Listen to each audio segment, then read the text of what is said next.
Hello, this is Kamlesh Ahuja, Ahuja sir की chemistry की class. आज वाली क्लास हम एक तरह से प्रीवियस क्लास को ही कंटिन्यूस कर रहा हूँ मैं, क्योंकि प्रीवियस क्लास में मैंने क्वांटम नंबर का बेसिक कंसेप्ट समझाया था और डिटेल अभी पढ़ना बाकी थी। तो क्वांटम नंबर क्या है वो आज वेल क्लियर हो जाएंगे आपके। जैसे कि मैंने प्रीवियस क्लास में आपको कहा था कि इसको अपन कुछ एग्जांपल्स के थ्रू और कुछ क्वेश्चंस के थ्रू अंडरस्टैंड करेंगे। तो आप देखो यहाँ पर जो मैंने लास्ट क्लास में जो पढ़ाया था उसको रिवीजन के लिए पहले से थोड़ा सा बोर्ड पे लिख लिया टाइम सेव करने के लिए, क्योंकि ये तो पढ़ा चुका हूँ। तो there is 4 type of quantum number, first, second, third और फोर्थ।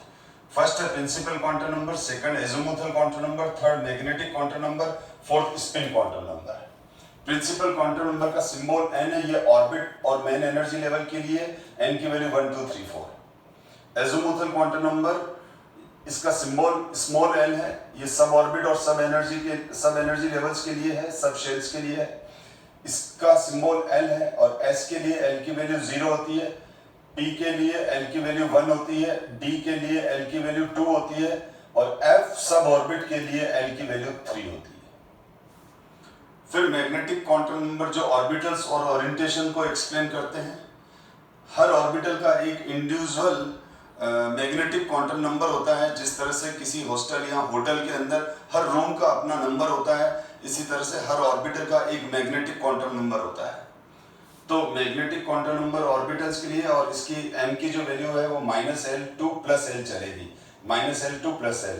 जैसे s के लिए l की वैल्यू 0 है तो 0 ही रहा, p के लिए l की वैल्यू 1 है तो -1 0 + 1, px के लिए -1, pz के लिए 0, py के लिए +1। और अगर आपने यहाँ +1 लिख दिया तो यहाँ -1 लिखेंगे। ये वाला सीक्वेंस चेंज हो सकता है, लास्ट क्लास में डिस्कस कर चुका हूँ। d के लिए डी सब ऑर्बिट के लिए L की वैल्यू 2 होती है, तो मैग्नेटिक क्वांटम नंबर डी सब ऑर्बिट के लिए हो जाएंगे -2 -1 0 +1 +2। ठीक है। और फिर मैंने लास्ट फाइनली डिस्कस किया था spin quantum number. Electron clockwise और एंटी क्लॉकवाइज दो तरह के होते हैं। क्लॉकवाइज और एंटी क्लॉकवाइज इलेक्ट्रॉन एक साथ एक ही ऑर्बिटल में आते हैं। एक ऑर्बिटल में 2 इलेक्ट्रॉन आते हैं, एक क्लॉकवाइज दूसरा anti clockwise. Spin quantum number की वैल्यू हाफ होती है। +½ का मतलब क्लॉकवाइज, ये प्लस क्लॉकवाइज को बता रहा है, -½ का मतलब anti clockwise, minus anti clockwise को बता रहा है। ये डिस्कस कर चुके हैं डिटेल में हम प्रीवियस क्लास में। अब हम इसको एक एग्जांपल के थ्रू क्वांटम नंबर को अंडरस्टैंड करते हैं। तो मैं यहां पर अभी सोडियम एटम को ले लेता हूं। सोडियम एटम में क्या है बेटा, सोडियम एटम है, सोडियम एटम में टोटल 11 इलेक्ट्रॉन्स हैं। सोडियम एटम में टोटल इलेक्ट्रॉन्स कितने हैं? सोडियम एटम में टोटल 11 इलेक्ट्रॉन्स हैं, जिसका डिस्ट्रीब्यूशन रहता है 2 8 1। यानी फर्स्ट ऑर्बिट में तो 2 इलेक्ट्रॉन्स आते हैं, सेकंड ऑर्बिट में 8 आते हैं और ये 1 आते हैं। अब ये एटम में किस तरह से डिस्ट्रीब्यूट होंगे इसको हम डिस्कस कर रहे हैं। तो सबसे पहले देखो यहाँ पर इलेक्ट्रॉन्स जो फिल होते हैं वो फिल होते हैं, electrons are fill in increasing order of energy. ये ऑब्बो प्रिंसिपल है जो मैं अभी आगे डिस्कस करने वाला हूं कि इलेक्ट्रॉन हमेशा इंक्रीजिंग ऑर्डर ऑफ एनर्जी में फिल होते हैं। सबसे पहले इलेक्ट्रॉन लोअर एनर्जी लेवल में आते हैं, क्योंकि हर इलेक्ट्रॉन अपने आप को लोवेस्ट एनर्जी लेवल में रखना पसंद करता है। हर इलेक्ट्रॉन कहाँ रहना पसंद करता है? हर electron available lowest energy level में रहना पसंद करता है। अवेलेबल जो भी उपलब्ध है, अवेलेबल लोवेस्ट एनर्जी लेवल के अंदर ही वो रहना पसंद करता है। इसीलिए फर्स्ट इलेक्ट्रॉन सबसे लोवेस्ट एनर्जी लेवल में आएगा, सेकंड, थर्ड, फोर्थ, फिर वो इंक्रीजिंग ऑर्डर ऑफ एनर्जी में आएंगे। तो सबसे लोवेस्ट एनर्जी क्या होगी? 1s की। सबसे लोवेस्ट एनर्जी क्या है? फर्स्ट ऑर्बिट की। फिर उससे ज्यादा सेकंड और उसके ज्यादा थर्ड। ये हम पढ़ चुके हैं लास्ट क्लास में। ये फर्स्ट ऑर्बिट की एनर्जी कम है, इसकी एनर्जी कम है, फिर इसकी और बढ़ गई, इसकी और बढ़ गई, इसकी और बढ़ गई, इसकी और बढ़ गई। इन तीनों की एनर्जी सेम है, जिसको डीजेनरेट एनर्जी लेवल कहते हैं। प्रीवियस क्लास को सम अप दे दिया मैंने। अब देखो यहां पर क्या है बेटा, यहां पर ये जो है फर्स्ट ऑर्बिट का एस है, तो इसको मैं 1s लिखूंगा। इसको मैं क्या लिखूंगा, 1s। 1 का मतलब समझ में आया, 1 का मतलब ये वाला 1 बेटा, ये फर्स्ट ऑर्बिट। ये 1 किसको बता रहा है, फर्स्ट 1s, तो ये है 1s। समझ में आ गया। इस बॉक्स को क्या बोलूंगा, 1s। 1 का मतलब फर्स्ट ऑर्बिट, s का मतलब ये s सब ऑर्बिट। फिर यहां पर ये देखो n = 2 आ गया, तो इसको ये क्या हो जाएगा, 2s। तो इस बॉक्स को क्या, ये बॉक्स कहां है, ये s ऑर्बिटल कहां है, सेकंड में है, तो इसको बोलूंगा 2s। तो ये जो 2 है, ये 2 तो प्रिंसिपल क्वांटम नंबर को बता रहा है, सेकंड ऑर्बिट को बता रहा है, और ये s सब ऑर्बिट हो गई, ये s सब ऑर्बिट हो गई। 2s का मतलब सेकंड ऑर्बिट का s सब ऑर्बिट, 1s का मतलब फर्स्ट ऑर्बिट का s सब ऑर्बिट, 2s का मतलब क्या हुआ, सेकंड ऑर्बिट का s सब ऑर्बिट। और ये हो गया हमारा p, कौन सा, 2p। ये पूरा p सब ऑर्बिट है, कहां का है, सेकंड का। तो 2, ये जो 2 है, जो रेड वाला, ये 2 तो इसकी ऑर्बिट को बता रहा है, प्रिंसिपल क्वांटम नंबर को बता रहा है। 2p का मतलब सेकंड ऑर्बिट का p सब ऑर्बिट। ये रहा, देखो मैंने डायग्राम से वेल क्लियर करने की कोशिश की है। इसी तरह से ये हो जाएगा हमारे पास 3s। 3, ये तो हमारा हो गया 3s, तो इसको क्या बोलूंगा मैं, 3s। सिमिलरली अगर मैं इसका नाम दूं तो क्या हो जाएगा, 3p। इसका नाम क्या हो जाएगा, 3p, और ये हो जाएगा 3d। ठीक है। 3d का मतलब क्या हुआ, अगर मैं लिखता हूं 3d, तो थर्ड ऑर्बिट का d सब ऑर्बिट। मैं बोलता हूं 4d, मैं कहता हूं 4d, तो 4d का मतलब क्या हुआ, फोर्थ सब ऑर्बिट का d सब ऑर्बिट, फोर्थ सब ऑर्बिट का d सब ऑर्बिट। मैं बोलता हूं 4f, तो 4f का मतलब क्या हुआ, 4f के अंदर 4f का मतलब क्या हुआ, 4f का मतलब हुआ फोर्थ ऑर्बिट का f सब ऑर्बिट। 5f लिखूंगा तो फिफ्थ ऑर्बिट का f सब ऑर्बिट। ठीक है, तो 4f का मतलब मैंने लिखा 4f, तो अब आपको समझ में आ गया 4f लिखने का मतलब। आप बोलोगे इसका मतलब सर डिस्कस कर रहे हैं फोर्थ ऑर्बिट के f सब ऑर्बिट के बारे में। 3p का मतलब ये हो गया थर्ड ऑर्बिट, ये रहा थर्ड ऑर्बिट का p सब ऑर्बिट, तो 3p लिखूंगा। 3d का मतलब थर्ड ऑर्बिट का d सब ऑर्बिट। तो आपको समझ में आ गया।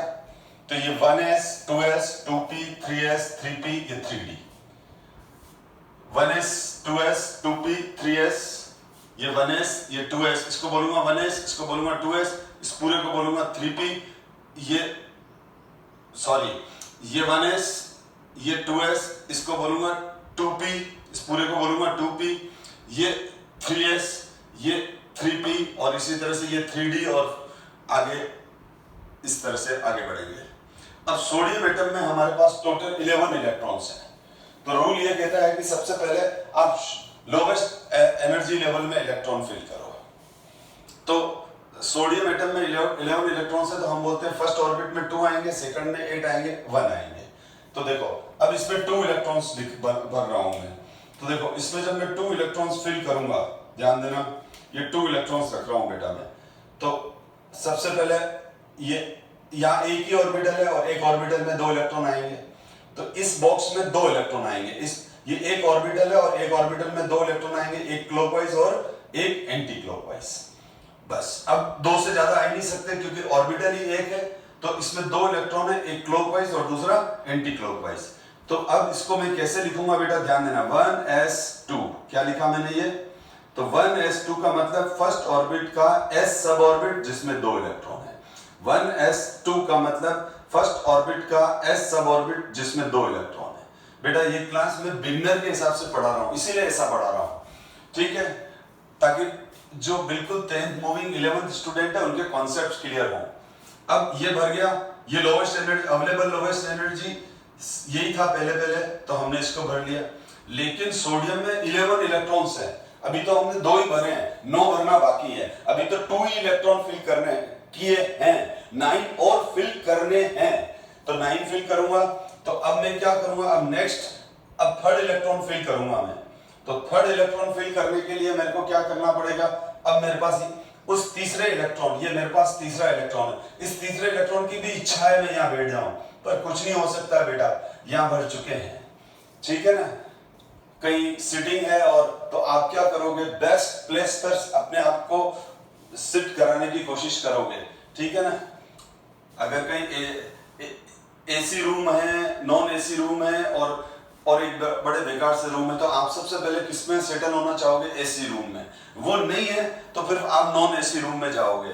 यानी वही है कि यहाँ पर अब आने वाले थर्ड इलेक्ट्रॉन के लिए फर्स्ट ऑर्बिट में कोई जगह नहीं है, तो अब उसके लिए available lowest energy level S है, ये 2s है कि 2p है, 2s है। 2s is the available lowest energy level जो खाली पड़ा है, ठीक है ना।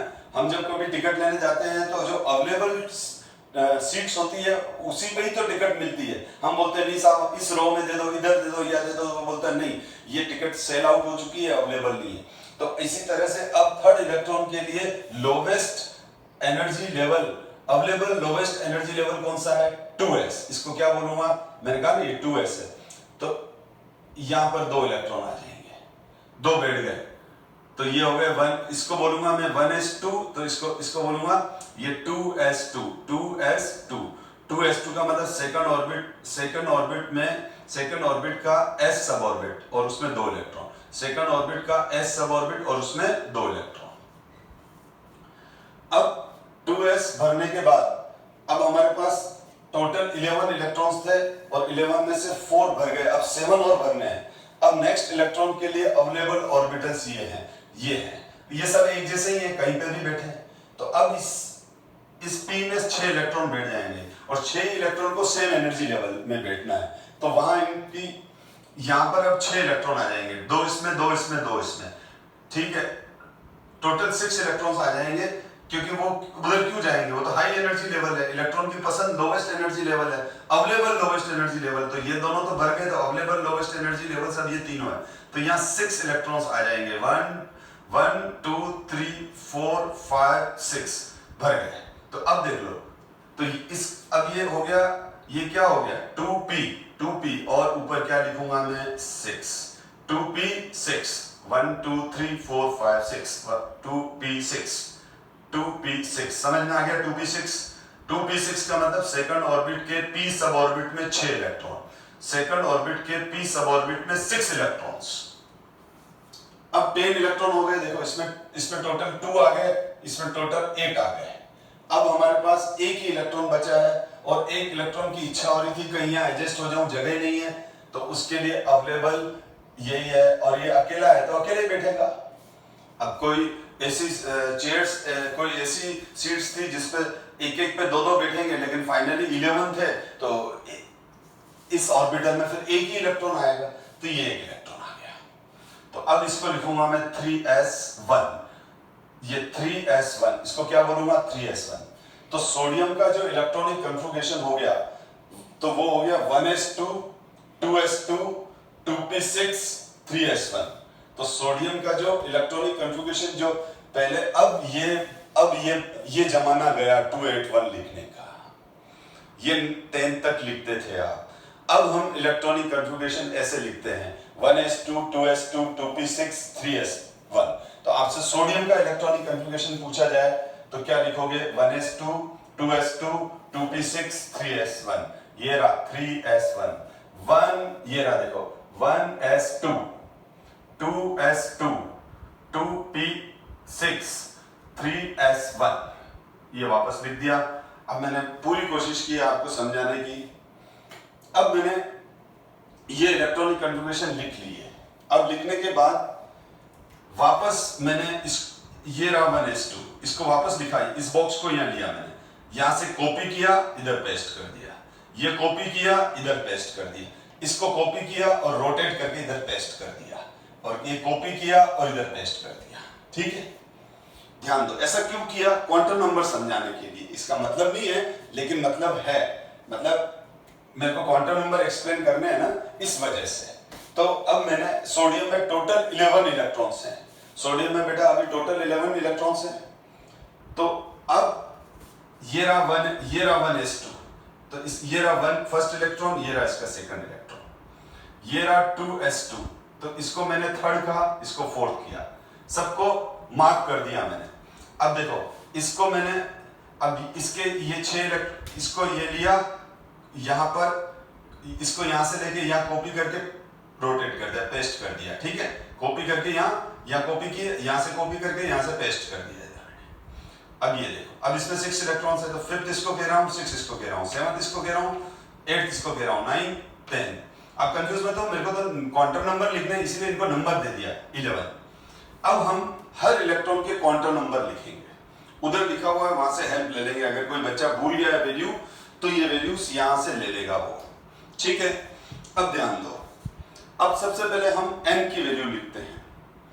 तो ये रहा हमारा फर्स्ट और सेकंड इलेक्ट्रॉन। तो फर्स्ट और सेकंड इलेक्ट्रॉन के लिए n की वैल्यू 1, n की वैल्यू 1, इन दोनों के लिए n की वैल्यू कितनी है 1, इन दोनों के लिए n की वैल्यू कितनी है 1, ये 1, ये 1।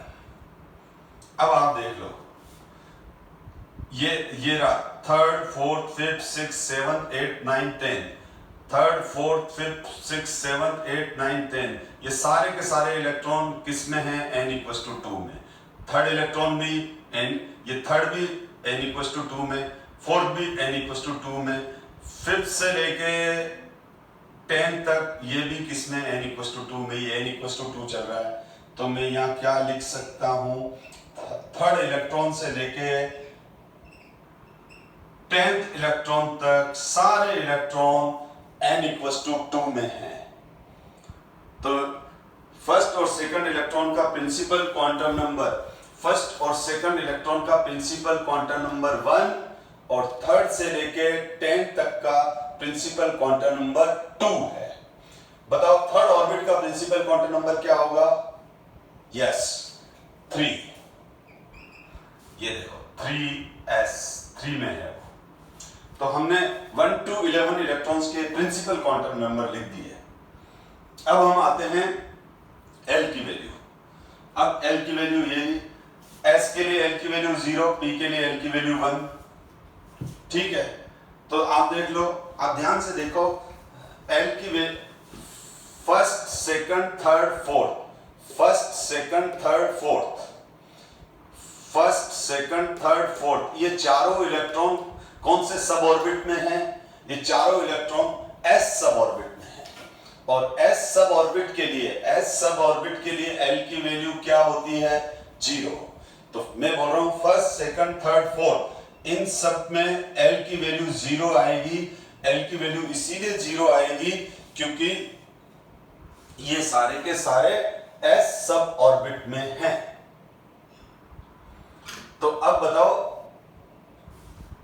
अब आप ये देखो 5th, 6, 7, 8, 9, 10, 5th, 6, 7, 8, 9, 10, ये सारे के सारे इलेक्ट्रॉन किस में है? P में। और P के लिए L की वैल्यू क्या होती है? P के लिए L की वैल्यू कितनी लेते हैं हम? 1।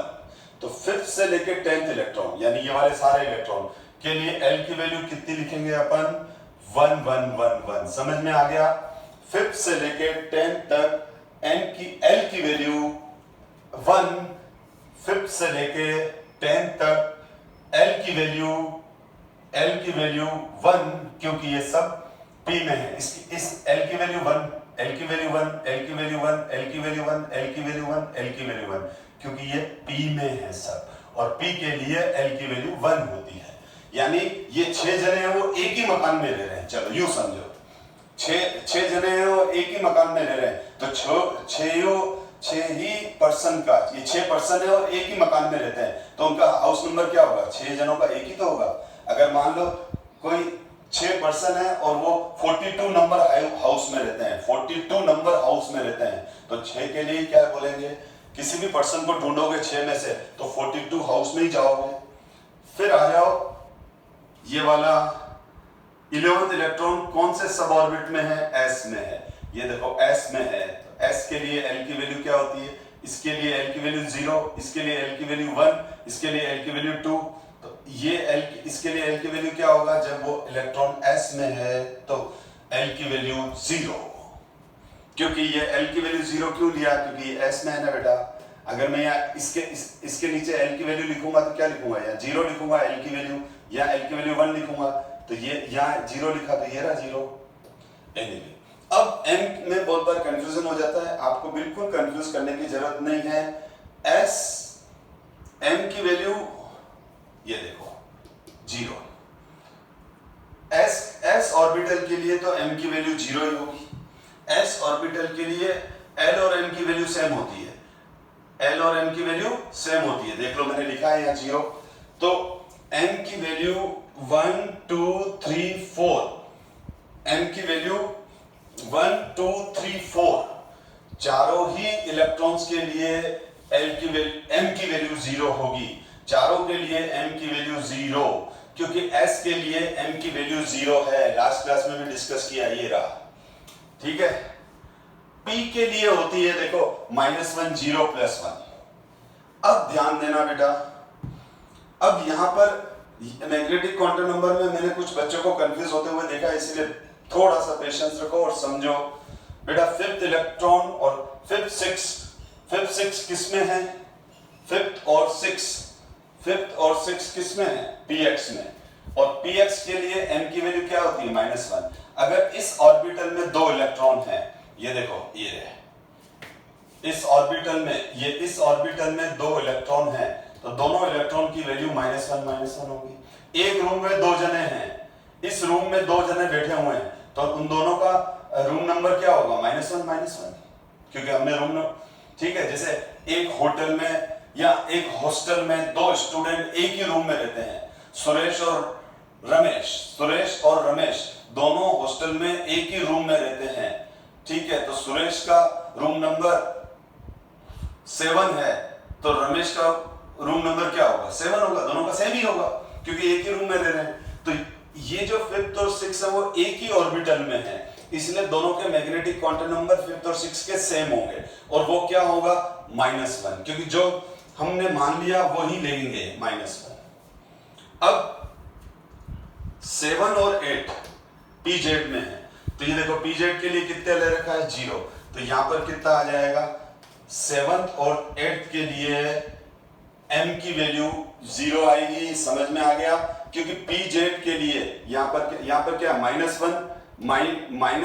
0, तो इन दोनों, इसका भी -1 इसका भी -1, ये 0 है, ये 0 ऑर्बिटल है, 0 मैग्नेटिक क्वांटम नंबर वाला ऑर्बिटल है, तो इसका भी 0 इसका भी 0, और ये +1 है, तो +1 ठीक है। यानी यहां जो 2 इलेक्ट्रॉन आएंगे उन दोनों का +1 आएगा, ठीक। जिसको समझ में नहीं आया वो एक रिमाइंड करके वापस रिप्ले करके देख लो, और फिर वापस s ऑर्बिटल में ये इलेक्ट्रॉन है, s ऑर्बिटल के लिए m की वैल्यू 0 होगी। और स्पिन क्वांटम नंबर में कोई डाउट नहीं आता है, ये क्लॉकवाइज एंटी क्लॉकवाइज, क्योंकि एक ऑर्बिटल में 2 इलेक्ट्रॉन है, एक क्लॉकवाइज, तो फर्स्ट इलेक्ट्रॉन अगर क्लॉकवाइज है तो सेकंड एंटी क्लॉकवाइज, ये क्लॉकवाइज ये एंटी क्लॉकवाइज, तो वो अल्टरनेट लिख दो बेटा, ये क्लॉकवाइज एंटी क्लॉकवाइज।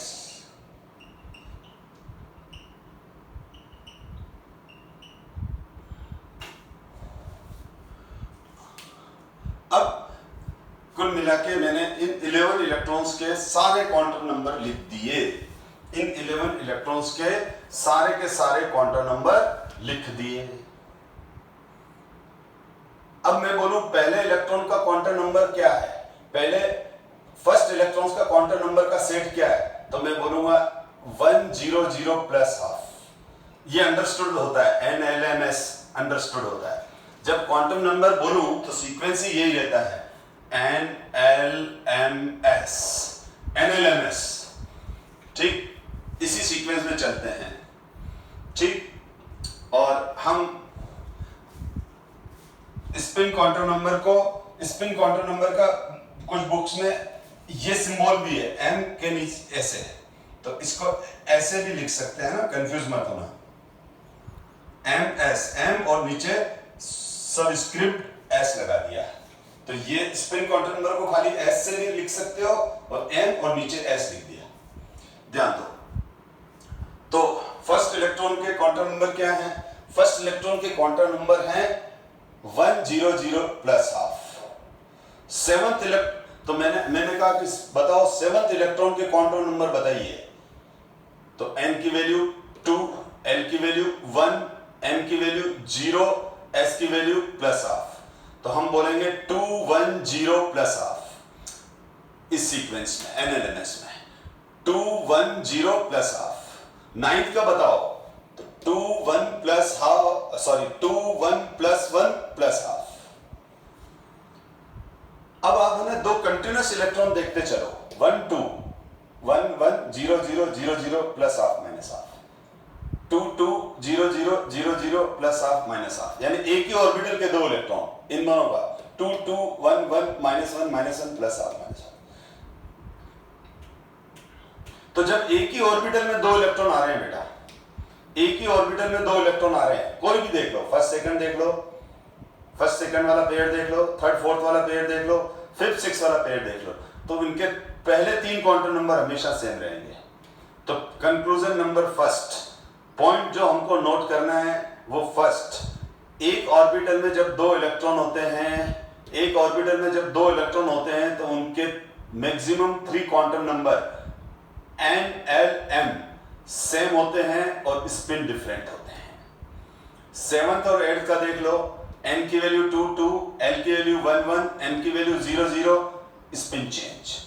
तो एक ही ऑर्बिटल में जब दो इलेक्ट्रॉन होते हैं तो उनके फर्स्ट 3 क्वांटम नंबर सेम होते हैं, स्पिन फोर्थ वाला डिफरेंट होते हैं।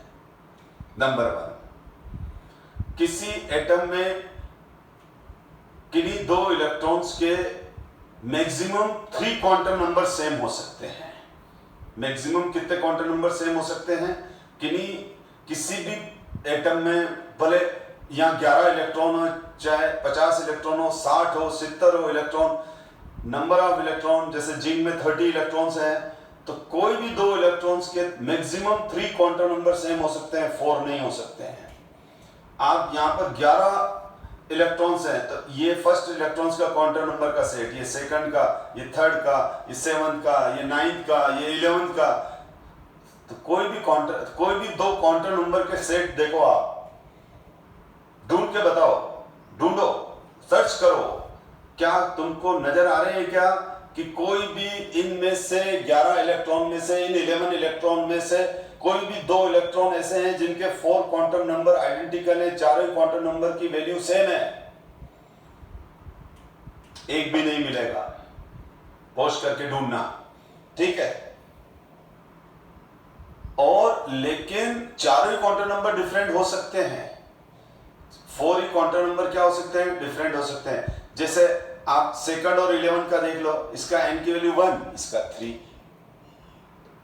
4 ही डिफरेंट हो सकते हैं ना। तो 9th ले लेते हैं अपन, तो n की वैल्यू 1, फर्स्ट और 10th ले लो। फर्स्ट में देखो n की वैल्यू 1 है, 10th में 2 है, ये 0 है, ये 1 है, ये 0 है, ये प्लस 1 है, ये प्लस हाफ है, ये माइनस हाफ है। तो 4 तो पहले और 10, फर्स्ट और 10th इलेक्ट्रॉन के 4 ही क्वांटम नंबर डिफरेंट है, तो 4 ही क्वांटम नंबर डिफरेंट हो सकते हैं पर 4 सेम नहीं हो सकते हैं।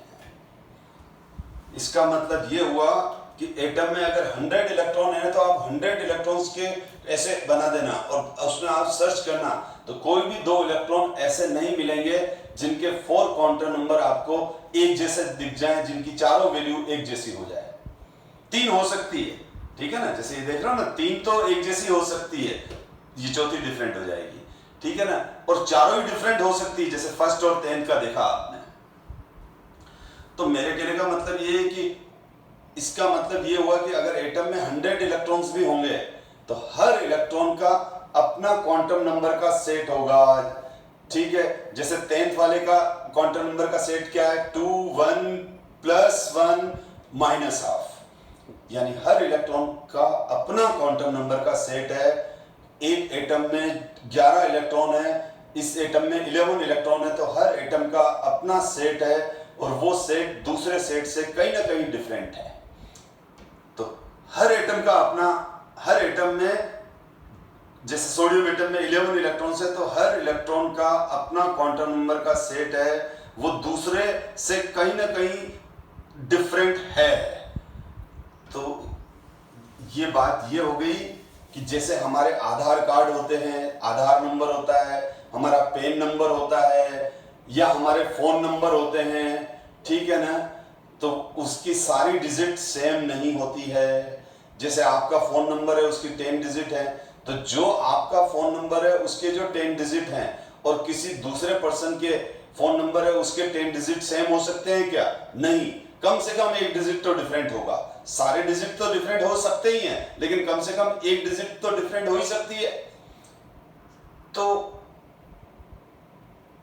यहां पर भी यही वाली बात है। तो उस वजह से क्या होता है, वो फोन नंबर आपकी आइडेंटिटी बन जाती है, वो आधार नंबर आपकी आइडेंटिटी बन जाती है, वो आपका आइडेंटिटी नंबर आ जाता है, ठीक है। जैसे आपका आधार नंबर आपकी आइडेंटिटी नंबर है, आपका फोन नंबर आपकी आइडेंटिटी नंबर है, इसी तरह से इलेक्ट्रॉन का भी क्वांटम नंबर आइडेंटिटी है। आज मेरे पास कोई नंबर है तो उस नंबर को देख के बता सकता हूं कि ये फतेह सिंह का है, कि छोगा लाल का है, कि मांगी लाल का है, कि जॉर्ज थॉमस का है, तो मैं अपने आप उस फोन नंबर से मालूम पड़ जाता है कि किसका है। तो उसी तरह से एक जो इलेक्ट्रॉन के जो चारों क्वांटम नंबर हैं उससे हमको मालूम पड़ जाएगा कि ये क्वांटम नंबर किस इलेक्ट्रॉन के हैं। तो क्वांटम नंबर बेटा आइडेंटिटी है एक इलेक्ट्रॉन की एटम में। उस नंबर को देखकर हम बता सकते हैं कि वो उस किसी भी इलेक्ट्रॉन के चारों क्वांटम नंबर देखकर हम ये बता सकते हैं कि ये इलेक्ट्रॉन कौन से ऑर्बिट का है, कौन से सब ऑर्बिट का है, कौन से ऑर्बिटल का है, उसका स्पिन क्या है। जैसे मैंने कहा मेरे पास एक इलेक्ट्रॉन है, मेरे पास एक ये इलेक्ट्रॉन है, इसमें से एक इलेक्ट्रॉन निकाला, ये रहा, ये इलेक्ट्रॉन है मेरे पास। अब इस इलेक्ट्रॉन के लिए बोल रहा हूं, अब आपके पास ये नहीं है ना, मेरे पास ये इलेक्ट्रॉन है सोडियम का, मैं एक इलेक्ट्रॉन चोरी करके लाया हूं, सोडियम में से निकाल के लाया हूं, ठीक है। अब मैं क्या बोल रहा हूं, मैं बोल रहा हूं इस इलेक्ट्रॉन का n की वैल्यू 2 है, इस इलेक्ट्रॉन की n की वैल्यू 2 है। तो आप सब सोचोगे सर ने ये इलेक्ट्रॉन यहां में n = 2 इन इलेक्ट्रॉन में से कहीं से उठाया है, यानी 3rd से लेके 10th इलेक्ट्रॉन के बीच में से सर ने कोई एक इलेक्ट्रॉन उठा के बाहर रखा है। फिर मैंने कहा इसका L की वैल्यू 1 है, तो आप सोचोगे L की वैल्यू 1 मतलब P, L की वैल्यू 1 मतलब P, यानी इन 6 इलेक्ट्रॉन में से कोई एक है, यानी वो इलेक्ट्रॉन 5 भी हो सकता है, 6 भी हो सकता है, 7 भी हो सकता है, 8 भी हो सकता है, 9 भी हो सकता है, 10 भी हो सकता है। जब मैंने n = 2 कहा तो आपकी नजर 3 से 10 पे गई। जब मैंने L की वैल्यू 1 बता दी तो आप फोकस हो गए 5 से 10 के बीच में सर ने कोई इलेक्ट्रॉन बाहर निकाला है। फिर मैंने कहा उसकी m की वैल्यू -1 है। आप 5th और 6 पे आ गए कि 5th या 6 दोनों में से एक इलेक्ट्रॉन सर के पास है, और मैंने कहा उसका स्पिन क्वांटम नंबर वो एंटी क्लॉकवाइज है, -12 है, तो ये हो गया 6, हम पहुंच गए उस इलेक्ट्रॉन पर। तो अगर मेरे पास कोई किसी एटम के अगर किसी एटम में प्रेजेंट इलेक्ट्रॉन के चारों क्वांटम नंबर है तो मैं उस इलेक्ट्रॉन तक पहुंच गया, मैं 6 इलेक्ट्रॉन तक पहुंच गया। जैसे आपके पास आप किसी सिटी के रेलवे स्टेशन पे उतरे और जिस पर्सन के पास आपके पास जाना है और उसका एड्रेस आपके पास है तो आप उसके सीधे चेंबर में पहुंच जाएंगे, ठीक है। तुरंत ऑटो वाले को बोलेंगे इस कॉलोनी चलो, इस हाउस नंबर में चलना है, उस हाउस नंबर में जाके या उस ऑफिस में जाकर उसका चेंबर नंबर भी मालूम है, सीधा चेंबर पे पहुंचे और उस पर्सन से मीटिंग किया आपने, ठीक है। और वो मेल है कि फीमेल है ये भी आपको मालूम है, ये क्लॉकवाइज है कि एंटी क्लॉकवाइज है वो भी आपको मालूम है, ठीक है। तो अगर आपको किसी पर्सन का एड्रेस मालूम है तो सिटी के अंदर उसकी पोजीशन आपको मालूम है कि वो किस जगह रहता है, किस जगह मिलेगा, कहां उसके मिलने की प्रोबेबिलिटी है। तो अगर हमको एक एटम में किसी इलेक्ट्रॉन के चारों क्वांटम नंबर मालूम है तो हमको उसकी पोजीशन मालूम है कि वो किस ऑर्बिट में है, किस सब ऑर्बिट में है, किस ऑर्बिटल में है, और उसकी नेचर क्या है, क्लॉकवाइज है कि वो एंटी क्लॉकवाइज है। बच्चों समझ में आ गया क्वांटम नंबर? इसका मतलब क्वांटम नंबर को हम बहुत बुक्स में ये लिखा रहता है, quantum number is the address of electron. Quantum number is the address of electron. Electron की एड्रेस है इन द एटम। एटम में इलेक्ट्रॉन की एड्रेस क्या है? NLMS, quantum number. तो क्वांटम नंबर से हम अब समझ में आ गया कंसेप्ट क्या है क्वांटम नंबर का। क्वांटम नंबर का कंसेप्ट ये है कि ये सारी वैल्यू अज्यूम की हुई है, न कि कहीं से डराइव की हुई है। जैसे हमारे मकान नंबर, गली नंबर, ठीक है, और जैसे होता है चंडीगढ़ है, उदयपुर है, तो वहां सेक्टर्स बने हुए हैं, sector 1, 2, 3, 4, 5, sector 5, sector 6, sector 7, sector 8, sector 10, फिर सेक्टर्स के अंदर फिर रोड नंबर्स दिए हुए हैं, फिर हाउस नंबर दिए हुए हैं। उसी तरह से यहाँ पर हमने ये वैल्यूज अज्यूम की है। इन वैल्यूज को अज्यूम करने का एम ये है कि एक एटम में बहुत सारे इलेक्ट्रॉन हैं, तो हर इलेक्ट्रॉन का एक आइडेंटिटी बनाना पड़ेगा, एड्रेस बनाना पड़ेगा, ताकि हम जब कोई प्रॉपर्टी डिस्कस कर रहे हैं तो क्वांटम नंबर का रेफरेंस देके और बात करें कि हम इस इलेक्ट्रॉन की एनर्जी देख रहे हैं। जैसे मेरे को एक इलेक्ट्रॉन की एनर्जी निकालनी है, तो मैं बोलूं मुझे एक इलेक्ट्रॉन की एनर्जी निकालनी है, मुझे एक इलेक्ट्रॉन की एनर्जी निकालनी है जिसकी m की वैल्यू 2 है, l की वैल्यू 1 है, m की वैल्यू -1 है और s की वैल्यू -12 है। तो आप सीधा 6 इलेक्ट्रॉन आप समझ जाओगे कि हमको 6 इलेक्ट्रॉन की एनर्जी निकालनी है, ठीक है, या 6 इलेक्ट्रॉन का वेलोसिटी निकालना है, जो भी है। तो क्वांटम नंबर होंगे तो हम उस इलेक्ट्रॉन तक पहुंचेंगे। तो ये एड्रेस है बेटा। और ये भी क्लियर हो गया कि एटम में कोई भी 2 इलेक्ट्रॉन ऐसे नहीं हो सकते जिनके चारों क्वांटम नंबर सेम हो ही नहीं सकते। अगर ऐसा होगा तो गड़बड़ होगा, चोरी एक करेगा फंसेगा दूसरा। मोबाइल नंबर दो डिफरेंट पर्सन के मोबाइल नंबर एक हो ही नहीं सकते। एक क्राइम करके चला जाएगा बेचारा, दूसरा फंस जाएगा। तो यही इस तरह से क्वांटम नंबर का कंसेप्ट इसी तरह से बनाया गया ताकि कोई भी 2 इलेक्ट्रॉन्स के 4 क्वांटम नंबर सेम ना हो, ठीक है। तो इसको हम बोलते हैं पाउलीज एक्सक्लूजन प्रिंसिपल, ठीक है। ये स्टेटमेंट पाउलीज ने बनाया था कि क्या है पाउलीज का ये देखो, Pauli's exclusion principle, no 2 electrons in an atom will have same value of all the 4 quantum numbers.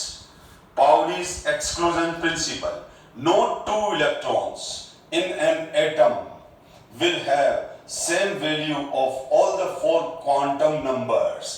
हम अच्छे से डिस्कस कर चुके हैं, ठीक है। दूसरा ये देखो अबो प्रिंसिपल, ये भी डिस्कस हो गया। अबो एक जर्मन वर्ड है जिसका मतलब होता है बिल्डिंग अप। तो above is a German word which means building up. The principle deals with filling up of various atomic orbital in the sequence of their increasing energy content. यानी ये क्या बोल रहा है, electrons are fill in increasing order of energy. अगर मैं simple language use करूं इसके लिए तो electrons are fill in increasing order of energy. The principle deal with filling of various atomic orbitals. ये एटॉमिक ऑर्बिटल्स है ना बेटा, तो इन एटॉमिक ऑर्बिटल्स में इलेक्ट्रॉन कैसे भरने हैं ये अबो प्रिंसिपल ने कहा। उसने क्या कहा, पहले लोवेस्ट ऑर्बिटल में इलेक्ट्रॉन भरो, फिर उससे हाईयर, पहले लोवेस्ट एनर्जी लेवल वाले ऑर्बिटल में इलेक्ट्रॉन भरो। जब लोवेस्ट एनर्जी वाला ऑर्बिटल भर जाए तो फिर उसके बाद नेक्स्ट हायर एनर्जी लेवल वाले ऑर्बिटल में इलेक्ट्रॉन भरो और इस तरह से आगे बढ़ो। आई थिंक आपका पाउलीज एक्सक्लूजन प्रिंसिपल और अबो प्रिंसिपल दोनों क्लियर हो गए होंगे क्योंकि इस एग्जांपल से और साथ में क्वांटम नंबर भी क्लियर हो चुके हैं, ठीक है। अब आप देखो हम n+n रूल देखते हैं क्या सिचुएशन है टाइम की, उस हिसाब से डिस्कस करते हैं, ठीक है ना। तो आई थिंक आपको यहां तक ये बात तो समझ में आ गई। और अब आपको अगर quantum number Pauli's exclusion principal से एक चीज और पाउलीज एक्सक्लूजन प्रिंसिपल मैं एक बात और क्लियर कर दूं कि उसकी डेफिनेशन में क्या है, नो टू इलेक्ट्रॉन। तो आपसे कोई पूछे कि पाउलीज एक्सक्लूजन प्रिंसिपल किस एटम पर एप्लीकेबल नहीं होगा, तो पाउलीज एक्सक्लूजन प्रिंसिपल उन एटम्स पर लागू नहीं होगा जिसमें एक ही इलेक्ट्रॉन होगा। जिसमें एक ही इलेक्ट्रॉन होगा, हाइड्रोजन और hydrogen like species. Hydrogen atom में कितना इलेक्ट्रॉन होता है, 1s1। हीलियम में कितना इलेक्ट्रॉन होते हैं, 2। लेकिन हीलियम प्लस कर दूंगा तो 1s1। लिथियम में इलेक्ट्रॉन कितने होते हैं, 3, 1s2 2s1। और लिथियम प्लस 2 कर दूंगा तो क्या हो जाएगा, 1 इलेक्ट्रॉन। यानी सीधी बात है, अगर आपको इन हीलियम प्लस और Li प्लस में कंफ्यूजन हो रहा है तो ये आगे वापस डिटेल में आने वाले हैं। यानी हाइड्रोजन में 1 इलेक्ट्रॉन होता है, हीलियम में 2 इलेक्ट्रॉन होते हैं, 1 निकाल दिया तो 1 ही बचा। लिथियम में 3 इलेक्ट्रॉन होते हैं, 2 निकाल दिए तो 1 ही बचा। तो ऐसे सारी स्पीशीज जिनमें 1 इलेक्ट्रॉन हो, जिनमें क्या हो, 1 इलेक्ट्रॉन हो, उनमें पाउलीज एक्सक्लूजन प्रिंसिपल एप्लीकेबल नहीं है। ऐसी जगह जहां एक ही आदमी रहता है वहां उसकी एड्रेस बनाने की जरूरत ही नहीं है। ठीक है, कोई एक ऐसी जगह है जहां एक ही आदमी रहता है, सपोज करो हिमालय की चोटी पर एक ही आदमी रहता है, ठीक है, तो उसको मिलने जाओगे तो आपको उसकी एड्रेस ले जाने की जरूरत नहीं है। ठीक है, तो इसीलिए तो ये स्टेटमेंट वैसे भी वैलिड नहीं होगा बेटा। ये देखो ये वाला कि क्या, ये वाला स्टेटमेंट आप क्या है, नो टू इलेक्ट्रॉन्स, यानी नो टू इलेक्ट्रॉन्स। तो हाइड्रोजन में 2 इलेक्ट्रॉन है नहीं तो बात ही खत्म, पाउली की बात ही करना बेकार हो गया। तो आपको कोई पूछे कि पाउलीज एक्सक्लूजन प्रिंसिपल किस एटम पर एप्लीकेबल नहीं होगा, आप बोलोगे हाइड्रोजन एटम पे एप्लीकेबल नहीं होगा क्योंकि उसमें 1 इलेक्ट्रॉन है। या फिर हीलियम प्लस 1 पर, क्योंकि हीलियम में 2 इलेक्ट्रॉन है, हीलियम प्लस 1 में 1 इलेक्ट्रॉन आ गया। Li प्लस 2 पर भी नहीं होगा क्योंकि लिथियम प्लस 2, लिथियम में 3 इलेक्ट्रॉन होते हैं, 2 निकाल लिए तो Li प्लस 2 बन गया। तो इन पे एप्लीकेबल नहीं होगा, नंबर 1। नंबर 2 बात करें पाउलीज का मैं एक और एप्लीकेशन बता रहा हूं, ध्यान दो कि जैसे एक अभी आपने बहुत अच्छे से क्लियर हो चुका है आपका, तो ये ध्यान दो, ये मेरे पास एक ऑर्बिटल है, ये मेरी मुट्ठी एक ऑर्बिटल मान लो, ये 2 इलेक्ट्रॉन है, एक क्लॉकवाइज है, एक एंटी क्लॉकवाइज है। ठीक है, ब्लू वाला क्लॉकवाइज इलेक्ट्रॉन है और ये एंटी क्लॉकवाइज इलेक्ट्रॉन है, दोनों साथ साथ है। तो मुझे बताओ इन दोनों इलेक्ट्रॉन्स के कितने, एक ही ऑर्बिटल में जब 2 इलेक्ट्रॉन्स होते हैं, एक ही ऑर्बिटल में जब 2 इलेक्ट्रॉन्स होते हैं तो इनके कितने क्वांटम नंबर सेम होते हैं। एक ही ऑर्बिटल में जब 2 इलेक्ट्रॉन्स होते हैं तो इनके 3 क्वांटम नंबर सेम है। अभी बताया बेटा, ये बोर्ड पे लिखा हुआ है, कोई भी 2, 5th 6th देख लो तो 3 सेम है, 7th 8th देख लो तो 3 सेम है, 9th 10th देख लो तो 3 सेम है। ठीक है, और 4th one is different, spin different रहेगा, एक क्लॉकवाइज एक एंटी क्लॉकवाइज। अब अगर मैं 3rd इलेक्ट्रॉन, जो कि आएगा नहीं पर एक डिस्कस कर रहे हैं पर, अगर मैं 3rd इलेक्ट्रॉन इसमें एंटर करवा दिया और जबरदस्ती बिठवा दिया तो क्या होगा, तो ये दोनों ब्लू इलेक्ट्रॉन्स के 4 ही क्वांटम नंबर सेम हो जाएंगे, क्योंकि ये एक ऑर्बिटल में जब 2 इलेक्ट्रॉन होते हैं, जब एक ऑर्बिटल में जब 2 इलेक्ट्रॉन होते हैं तो उनकी n की वैल्यू तो सेम होती है, l की वैल्यू भी सेम होती है, m की वैल्यू भी सेम होती है। तो अब क्या हुआ, ये 3 इलेक्ट्रॉन है, तो अब इन दोनों इलेक्ट्रॉन की n l, इन दोनों इलेक्ट्रॉन्स की n l m तो सेम हो गया और स्पिन भी सेम हो गया। तो कौन से रूल का वायलेशन हो गया, पाउलीज एक्सक्लूजन प्रिंसिपल का वायलेशन हो गया। किसकी आत्मा दुखी हो गई, पाउलीज की। पाउलीज ने कहा था कि आप इलेक्ट्रॉन भरते समय ध्यान रखो किन्हीं भी 2 इलेक्ट्रॉन्स के 4 क्वांटम नंबर सेम नहीं होने चाहिए। अगर हम पाउलीज के रूल को प्रॉपर्ली फॉलो करेंगे तो हमको एक ऑर्बिटल में 2 ऑपोजिट स्पिन के इलेक्ट्रॉन ही रखने पड़ेंगे। ठीक है, अगर हमने तीसरा इलेक्ट्रॉन एंटर कराया तो 3 में से कोई 2 इलेक्ट्रॉन ऐसे हो जाएंगे जिनके चारों क्वांटम नंबर सेम हो जाएंगे और पाउलीज एक्सक्लूजन प्रिंसिपल का वायलेशन हो जाएगा। तो आपको कोई पूछे, क्योंकि क्वेश्चन पूछने का तरीका अलग अलग होता है, बहुत बार आपसे क्वेश्चन ये पूछ लिया जाता है कि एक ऑर्बिटल में 3 इलेक्ट्रॉन डाल दिए तो कौन से रूल का वायलेशन हुआ, तो आप बोलोगे पाउलीज एक्सक्लूजन प्रिंसिपल का वायलेशन हुआ, क्योंकि 3 इलेक्ट्रॉन डालते ही किन्हीं 2 इलेक्ट्रॉन्स के 4 क्वांटम नंबर आइडेंटिकल हो जाते हैं। तो पाउली स्टेटमेंट से ये क्लियर होता है कि एक ऑर्बिटल में 2 इलेक्ट्रॉन से ज्यादा नहीं आते हैं। अब हमारे पास अपन ने आज अबो प्रिंसिपल और पाउलीज एक्सक्लूजन प्रिंसिपल भी देख लिया। अब मैं नेक्स्ट क्लास भी इक्वली इंपॉर्टेंट है, नेक्स्ट क्लास में n+l रूल देखेंगे, फिर क्वांटम नंबर। नेक्स्ट क्लास में हंट्स मैक्सिमम मल्टीप्लिसिटी रूल देखेंगे और साथ में देखेंगे हाफ फील्ड और फुल फील्ड स्टेबिलिटी। तो ये इलेक्ट्रॉनिक कन्फिगरेशन की तरफ हम धीरे धीरे मूव कर रहे हैं। ये प्रेजेंट टॉपिक बहुत इंपॉर्टेंट है, ध्यान से पढ़िए। Thank you so much.